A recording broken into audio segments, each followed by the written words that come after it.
7 खबर सबसे हटके।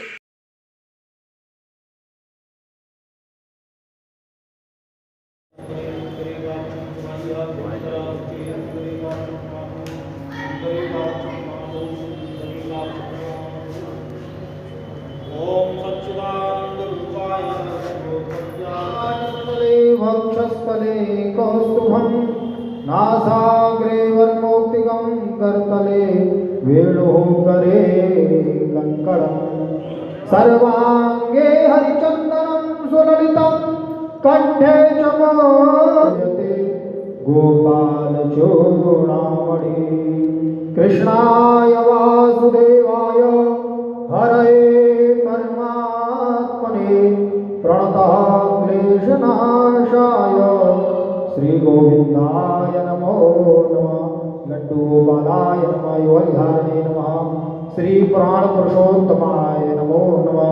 सर्वोपचारार्थिगन्धाक्षत नित्यपुष्टां करीषणीं ईश्वरं सर्वभूतानां तामयो भविष्यम् अलङ्करणार्थं समर्पयामि। पुष्पमाल्यां निवर्तयामि। माल्यादीनि सुगन्धीनि मालत्यादीनि वै प्रभो मया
सूजी कहते हैं,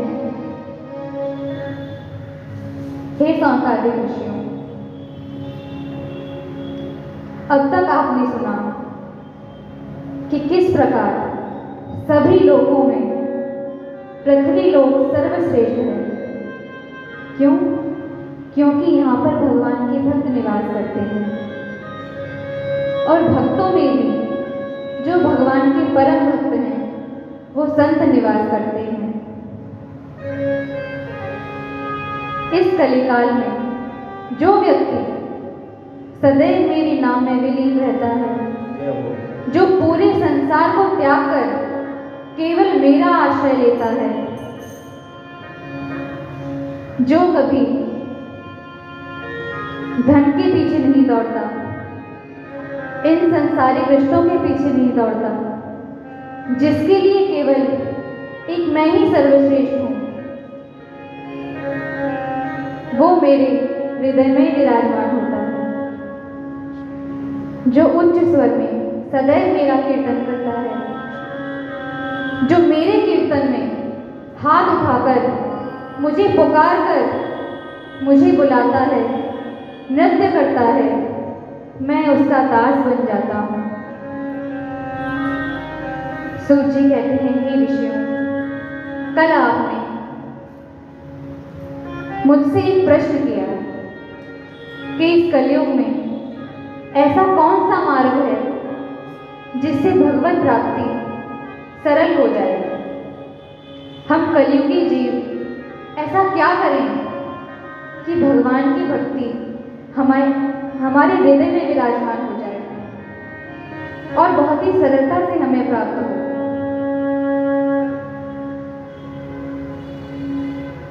तब सूत जी ने कहा, ऋषियों,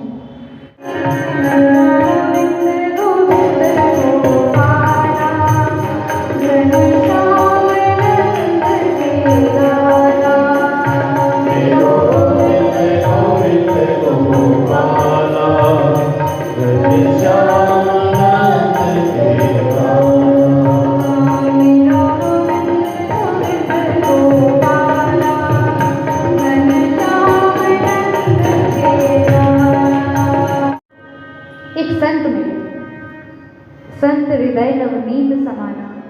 उनका रोना देखकर संत ने पूछा, अरे आत्मदेव जी, आप तो परम भक्त हैं, तो आप इतना रुदन क्यों कर रही हैं? आत्मदेव ने कहा, भगवान, भक्त तो मैं हूँ, परंतु इस भक्ति से प्राप्त क्या हुआ? मैंने भगवान से केवल एक ही कामना की कि मेरा एक पुत्र हो, मेरी एक संतान हो, परंतु इतनी पाठ पूजा के बाद भी मेरी संतान ना हुई। तो आप ही बताइए, गृहस्थ जीवन में जब कोई कुल का दीपक नहीं है तो मैं ऐसे जीवन का क्या करूं? धिक्कारी है ऐसे जीवन को। तब संत ने कहा, आत्मदेव जी, संतान हो तो बहुत अच्छी बात है, आपका घर आगे बढ़ेगा, परंतु संतान ना हो तो और भी ज़्यादा अच्छी बात है। बोले, कैसे? ऐसे कि आप अपने जीवन में अपने सभी धर्मों को निभाइए और अंत में भगवान के चरणों में भक्ति करिए। जितना भी धन आपके पास है आप उसको संतों की सेवा में लगाइए, भगवान की सेवा करिए। तो इसलिए संतान हो तो बहुत अच्छी बात, और ना हो तो और भी ज़्यादा अच्छी बात। परंतु जब ये मोह माया हमारी बुद्धि को भ्रमित कर देती है तब संतों की बात भी अच्छी नहीं लगती।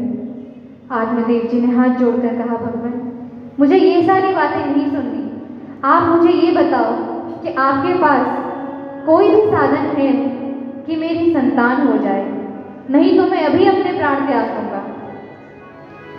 संत महाराज को दया आ गई। संत ने कहा, तुम 2 मिनट थोड़ी देर ठहरो, मैं देखूं तो सही कि तुम्हारा ऐसा कौन सा पाप है, ऐसा कौन सा कर्म है जो इतनी भागवत होने के बाद भी तुम इतनी भक्त हो परंतु कोई संतान नहीं है। संत ने आंख बंद करके देखा तो क्या देखते हैं कि इनकी न पिछली 7 पीढ़ियों से, 7 पुश्तों से संतान है, न आने वाले 7 जन्मों तक कोई संतान है। अब तो संत बहुत दुखी हो गए। संत ने आंखें खोली तो बोले, हे आत्मदेव, आप दुखी ना हो। अपनी भक्ति के प्रभाव से एक फल को अभिमंत्रित करके आत्मदेव जी को दिया और कहा कि इसे अपनी स्त्री को खिला देना, तुम्हें अवश्य ही पुत्र की प्राप्ति होगी। अपने भाई को श्रीमद् भागवत महापुराण की कथा सुनाइए। केवल 7 दिन भगवान की कथा सुनने से धुंधकारी का अवश्य ही इस योनि से मुक्त हो जाएंगे, धुंधकारी का उद्धार हो जाएगा। गौकर्ण जी ने ऐसा ही किया। अब तो बहुत सुंदर व्यवस्था की गई, भागवत जी को विराजमान किया गया, परंतु धुंधकारी कहाँ बैठता, वो तो प्रेत था। तब एक बांस में जिसमें 7 गठाने थी उसमें धुंधकारी को बैठाया गया। एक दिन की कथा समाप्त होती, जयकारा लगता, बोलो श्रीमद् भागवत महापुराण की जय। अब तो जयकारा लगता और एक गांठ खुल जाती। धीरे धीरे करके 7 दिन कथा हुई और 7 गांठें खुल गई। अंत में जब यज्ञ हुआ तो भगवान के पार्षद आए कि धुंधकारी, अब तुम्हारा उद्धार हो गया है, तुम हमारे साथ भगवान के धाम को चलो। उसी समय यमदूत भी आए। उन्होंने कहा, अरे अरे, हमारे चेले को कहाँ लेकर जा रहे हो? जीवन भर हमारे चेले ने पाप किए हैं, तुम इसे ले जा नहीं सकते। तब भगवान के पार्षदों ने कहा कि आप पूरे जीवन की बात करते हैं, कोई अपने पूरे जीवन में एक बार भगवान का नाम ले ले तो उसकी मुक्ति हो जाती है। तो इसने तो 7 दिन बैठकर भगवान की कथा को श्रद्धा से सुना है, तो ये अब भगवान के धाम को ही जाएगा। और भगवान के पार्षद धुंधकारी को ले गए। कथा तो सारे गांव वालों ने सुनी थी, सभी ने सुनी, पर गौवर्ण जी ने पूछा, हे पार्षदों, आप हमें एक बात बताओ कि कथा तो सभी ने सुनी, परंतु उद्धार केवल एक का ही क्यों हुआ? पार्षद बोले, हे गौवर्ण जी, कथा तो हर कोई सुनता है, राम राम तो हर कोई जपता है, परंतु उद्धार किसी बिरले का, किसी एक का ही होता है। क्योंकि श्रद्धा से ना कोई सुनता है, ना कोई बोलता है। अगर श्रद्धा से एक बार भी भगवान का नाम लें, तो जैसे द्रौपदी के पुकारने पे भगवान चले आए थे, उसी प्रकार हमारे पास भी चले आएंगे। जैसे मीरा जी बुलाती थी और भगवान चले आते थे। परंतु हमारे अंदर, और जितनी भी जन्म आप लेती हैं, मैं आपके बिना रह नहीं पाता। तब आपकी जो मुंडों की माला होती है, आपकी जो मुंड होती है, उसकी मैं माला बनाकर अपने हृदय से लगा कर रखता हूँ। तब पार्वती जी शंकर जी के चरणों में पड़ गई कि हे भगवान, आप केवल मेरे लिए इतने कष्ट सहन करते हैं। भगवान, क्या कोई ऐसा उपाय नहीं जिससे मैं भी सदा आपके साथ रहूं? हे भगवान, जो भी उपाय हो आप मुझसे कहिए। तब शंकर जी ने कहा कि और तो कोई उपाय नहीं, परंतु एक उपाय है।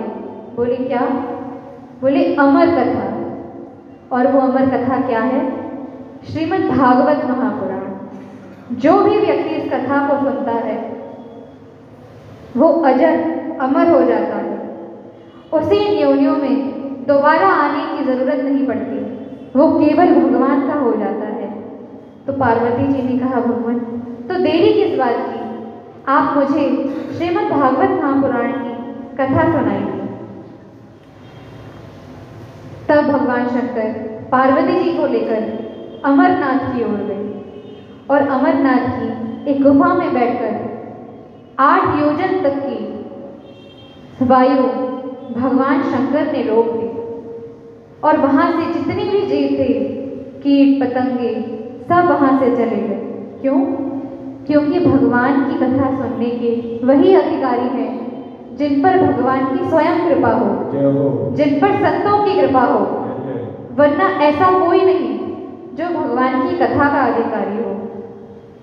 कथा प्रारंभ हुई।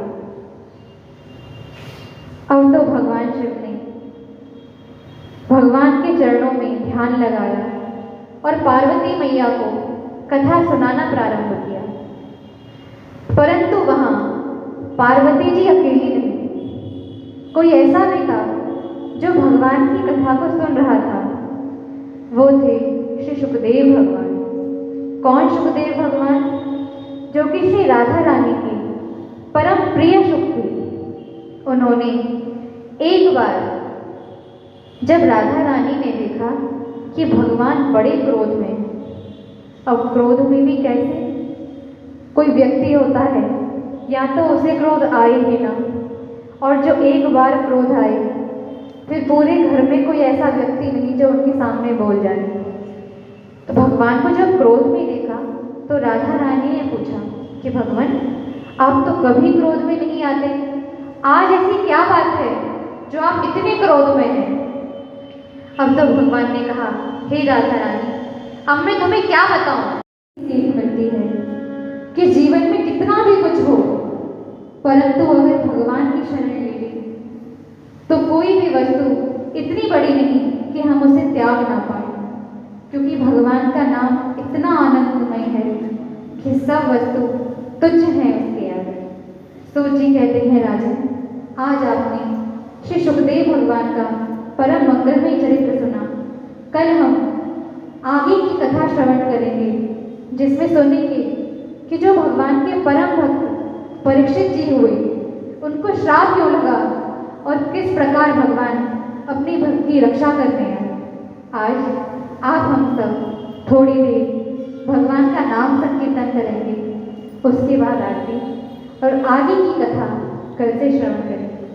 सभी बोले, सभी गाएं, आनंद में झूमें।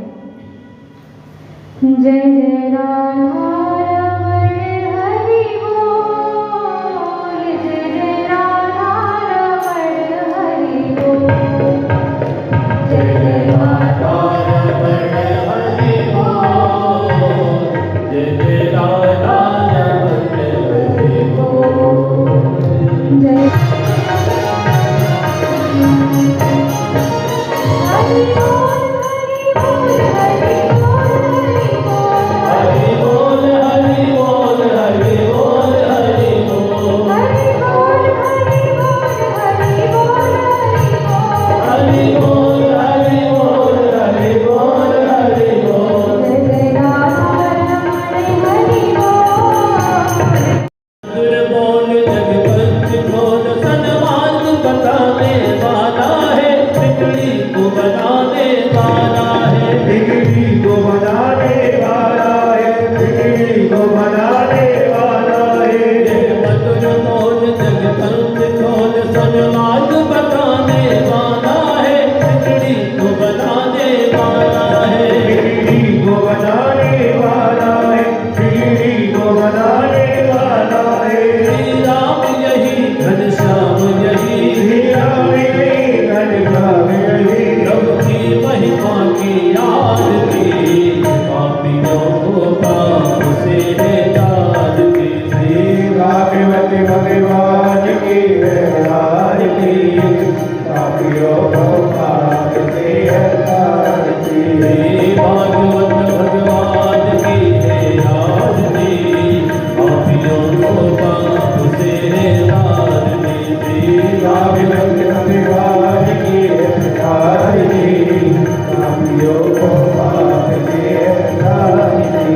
कर्पूर गौरम करुणावतारम संसार सारम भुजगेन्द्रहारम सदाम संतम हृदयाय मेते भगवाने सहितं नमामि। त्वमेव मातं पिता त्वमेव, त्वमेव बन्धुः सखा त्वमेव, त्वमेव विद्याधरं त्वमेव, त्वमेव सर्वं मम देवदेव, त्वमेव सर्वं